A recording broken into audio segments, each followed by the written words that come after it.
What's up everyone, and today in this video I would like to show you how can you create playlist on your Spotify application. That means how can you create a Spotify playlist on your Android device. So in this tutorial I will show you that. So let's get started our video. So guys, first of all you need to launch on your Spotify application. Okay guys, after launch on your Spotify application, and you need to open any kind of song as your favorite. So I open this song because this is my favorite.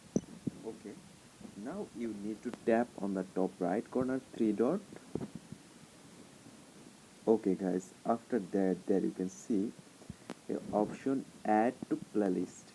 There have a option you can see add to playlist. So just tap on this add to playlist.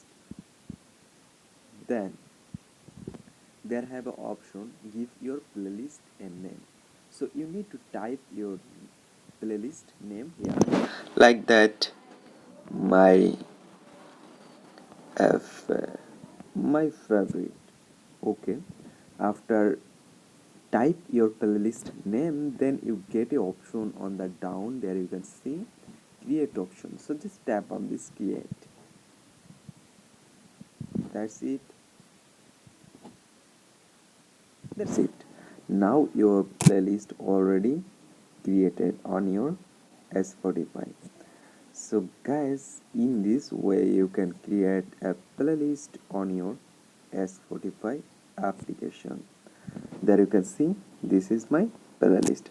So guys, I hope you can understand and you can create a playlist in this way. So thank you everyone for watching this video.